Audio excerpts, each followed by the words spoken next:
वीर अब्दुल हमीद। 1965 में पाकिस्तान ने भारत पर हमला किया था। उसके पास अमेरिकी पैटर्न टैंक थे। कहा जाता था कि उस टैंक के सामने भारतीय सैनिक टिक नहीं सकते। वीर अब्दुल हमीद ने बंदूक से ही 3 टैंकों को मार गिराया और पाकिस्तानियों का हौसला पस्त हो गया था। हमारा कर्म करने पर अधिकार है, फल प्राप्ति पर नहीं। श्रीमद् भगवद गीता। मेरे वतन में हिंदू, मुस्लिम और सिख ईसाई अलग अलग कितने हैं, यह तो मैं नहीं जानता, परंतु यह मैं जरूर जानता हूं कि मेरे देश में 110 करोड़ हिंदुस्तानी बसते हैं। आज मैं उन्हीं हिंदुस्तानियों में से एक की कहानी सुनाना चाहता हूं। उसका नाम अब्दुल हमीद था। मैं भी गाजीपुर का हूं और मैं केवल यह कहना चाहता हूं कि अब गाजीपुर का होना गौरव की बात है। मैं उसके गाजीपुर का हूं। मैंने गाजीपुर को क्या दिया? उसने गाजीपुर को परमवीर चक्र दिया है। उसने अपने बेटों, अपनी बेटी के लिए सौगात ना भेजी, परंतु उसने गाजीपुर को एक बड़ी कीमती सौगात भेजी, परमवीर चक्र। अब्दुल हमीद को तिलक लगाकर गाजीपुर धन्य हो गया। हम अमन चाहने वालों को यह लड़ाई बुरी लग रही थी जो हम पर थोप दी गई थी। हवलदार अब्दुल हमीद शहीद हुए तो लगा यह खूनों का संगम कितना पवित्र बन गया है। उनके आत्म बलिदान ने यह साबित कर दिया है कि कौमों की बुनियाद मजहब पर नहीं होती। धर्म तो वस्त्र है। हिंदुस्तान के मुसलमान हिंदुस्तान के अंग हैं। उनका मजहब कौमी एकता में बाधक नहीं हो सकता। अब्दुल हमीद ने अपने खून से अपने देश के हिंदुओं और मुसलमानों की अटूट अभिन्नता को उजागर कर दिया। अब्दुल हमीद के मरने से पहले उसके जन्मस्थान धामपुर की कोई हैसियत नहीं थी। गाजीपुर से आजमगढ़ की तरफ को पक्की सड़क जाती है। उस पर 12-13 मील के बाद सड़क से 1.5-2 मील हटकर ये छोटा गांव ना मालूम कब बसा या बसाया गया था। यहीं का रहने वाला था वीर अब्दुल हमीद, जिसका नाम लेते ही धामपुर से हजारों मील दूर अपने देश की उत्तरी पश्चिमी सीमा पर जम्मू में पाकिस्तानी सेना से घमासान लड़ाई का नजारा आंखों के सामने नाच उठता है। 17 सितंबर 1965 अब्दुल हमीद ने भारतीय सीमा की रक्षा के लिए, अपने देश की इज्जत रखने के लिए और पाकिस्तानी हमलावर उसके देश की धरती पर अपना पांव ना जमा सकें, इसके लिए अपने प्राणों की बाजी लगा दी। वह इस मिट्टी का सच्चा बेटा था और कोई बेटा अपनी मां की बेइज्जती नहीं सह सकता। खुश नसीब है वह मां बकरीदन जिसने इस शान से मरने वाले और अपने देश के लिए कुर्बान हो जाने वाले बेटे अब्दुल हमीद को जन्म दिया। बकरीद बलिदान का त्योहार है। बकरीदन के बेटे ने अपनी मां और अपनी मां के नाम की इज्जत रख ली। 1 जुलाई सन 33 को इस जिले के धामपुर गांव में उस्मान खां दर्जी के घर एक बच्चा पैदा हुआ था और उसका मुंडन अब्दुल हमीद के नाम पर हुआ था।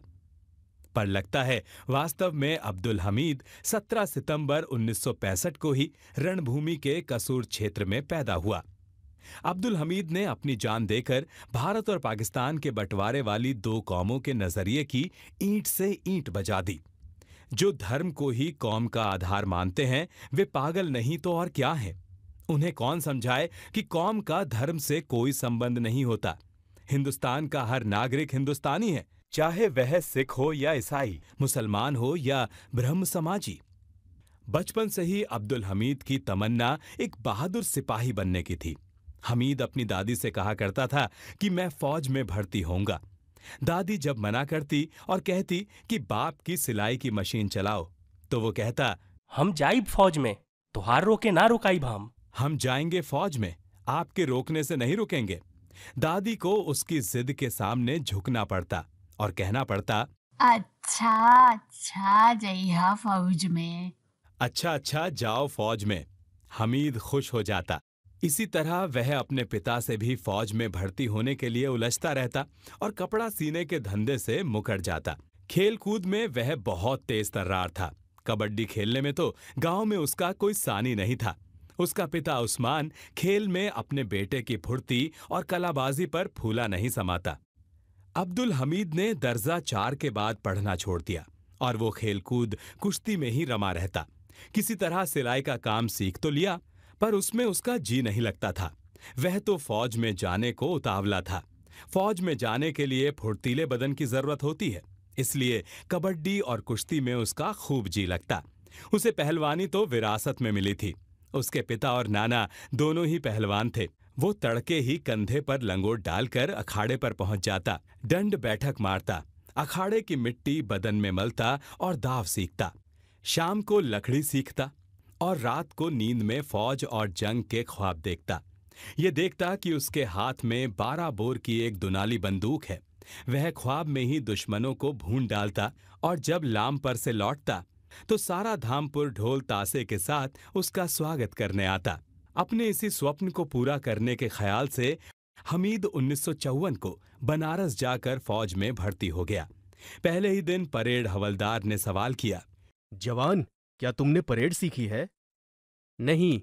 जवान ने जवाब दिया।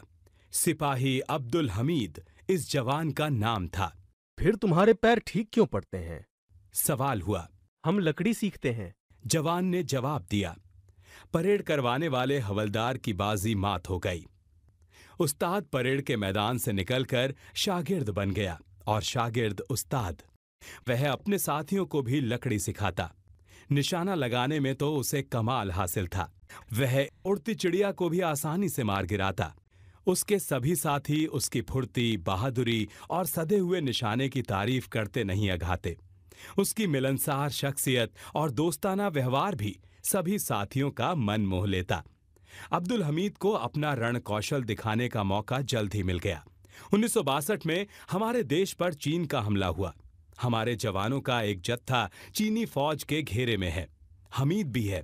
लोगों को क्या मालूम कि यह सावला सलोना जवान वीर ही नहीं, परम वीर है। यह तो उसकी पहली अग्नि परीक्षा थी। लोगों ने देखा कि उसमें अपार साहस है। वह मौत और शिकस्त के मुकाबले डटा हुआ है। साथ ही एक एक करके कम होते जा रहे हैं। उसके बदन से खून के फव्वारे छूट रहे हैं, पर उसके मन में कोई कमजोरी नहीं आती। ना पिता की, ना मां की, ना बीवी की, ना बेटे की, ना गांव की, ना घर की। वह हमीद ना बाप था, ना पति। वह तो एक सैनिक था, असली हिंदुस्तानी सैनिक। वह हिंदुस्तानी बहादुरी की परंपरा का प्रतीक था। उसकी मशीन गन आग उगलती रही। उसके गोले खत्म होते गए। अब वह क्या करे? क्या वह हथियार डाल दे या मैदान छोड़कर दूसरे मैदान में जाकर लड़े? उसने दूसरे मैदान में जाकर लड़ने का फैसला किया। पर मशीन गन कैसे छोड़े दुश्मनों के हाथ में? उसने मशीन गन तोड़ डाली और फिर वह बर्फपोश पहाड़ियों में एक परछाई की तरह रेंग गया। वह कंकरीली पथरीली जमीन पर जंगल और झाड़ियों के बीच भूखा प्यासा चलता रहा और एक दिन उसे एक बस्ती दिखाई पड़ी। वह थोड़ी देर के लिए ताजा दम हुआ, मगर बस्ती में दाखिल होते ही बेहोश हो गया। वह तेजपुर था। उस मोर्चे की बहादुरी ने जवान अब्दुल हमीद को लांस नायक अब्दुल हमीद बना दिया। यह तारीख थी 12 मार्च 1962। इसके बाद तो 2-3 वर्षों में ही हमीद को नायक, हवलदारी और कंपनी क्वार्टर मास्टरी भी हासिल हुई। जब 1965 में पाकिस्तान ने देश पर हमला किया तो अब्दुल हमीद का खून खौल उठा। शायद पाकिस्तान यह समझता था कि भारत के मुसलमान पाकिस्तानी आक्रमणकारियों का खुला विरोध ना करेंगे, पर उनका यह समझना कोरा भ्रम था। भारत के मुसलमानों को भी अपने देश पर उतना ही अभिमान है जितना हिंदुओं को। हिंदू मुस्लिम दोनों ही जान हथेली पर लेकर रणभूमि की ओर लपके। जिन लोगों के मन में मुसलमानों के प्रति संदेह था, अब्दुल हमीद की कुर्बानी ने उस संदेह को निर्मूल सिद्ध कर दिया। साथ ही यह भी सिद्ध कर दिया कि देश पहले है, धर्म पीछे। 10 सितंबर 1965 कसूर का क्षेत्र, घमासान लड़ाई छिड़ी हुई थी। पाकिस्तान को अपने मंगनी के पैटर्न टैंकों पर बड़ा नाज था। इन दैत्यकार फौलादी टैंकों द्वारा सब कुछ रौंदते हुए भारतीय सीमा में घुसते आने का उसका हौसला बुलंदी पर था। पर यह हौसला भारतीय वीरों के सामने पस्त होता गया। यहाँ एक मोर्चे पर हमीद ने अपने साथियों को ललकारा, आगे बढ़ो। वह खुद आगे बढ़ा। उसने देखा दुश्मन सिर से पैर तक लोहे का है। उसकी एंटी टैंक बंदूक आग उगलने लगी। हमीद का निशाना तो अचूक था ही। लोहे का एक दैत्य गिरा, दूसरा गिरा, तीसरा गिरा। आगे बढ़ो। हमीद ने जोर से नारा लगाया। क्षण भर में ही 3-3 टैंक बर्बाद हो गए। पाकिस्तानी हमलावरों को मुंह की खानी पड़ी। उस समय हमीद में न जाने कौन सी अद्भुत शक्ति भर गई थी। वह अपने प्राण हथेली पर लेकर हमला करता जा रहा था। देखते देखते उसने 3-3 टैंक धराशायी कर दिए। उसी वक्त कोई चीज उसके सीने से टकराई। उसे दर्द का कोई एहसास नहीं हुआ। उसने यह जरूर देखा कि हर तरफ अंधेरा रेंगता बढ़ा चला आ रहा है। उसने फिर आगे बढ़ो कहना चाहा, मगर होठों से शब्द निकलने की ताकत नहीं रह गई है। इसलिए उसने एक ऐसा शब्द निकाला जिसमें होठों की जरूरत नहीं होती। अल्लाह। यह शब्द गूंजा, इतना गूंजा कि रणभूमि की आवाजें दब गईं और फिर हर तरफ सन्नाटा छा गया। एक अथाह सन्नाटा, एक अनंत सन्नाटा। बरसों से यही एक ख्वाब उसका पीछा कर रहा था, वतन के लिए मरना। यह कार्य उसके लिए हंसी खेल था और उसका यह ख्वाब पूरा हुआ। वह धर्म से मुसलमान था, पर वतन का रिश्ता खून और धर्म के रिश्ते से ज्यादा मजबूत होता है। धर्म हमें नहीं बांट सकता। सभी हिंदुस्तानी एक हैं, चाहे वह किसी भी मजहब के क्यों ना हो। हमीद की कुर्बानी इसकी जीती जागती मिसाल है। डॉक्टर राही मासूम रजा।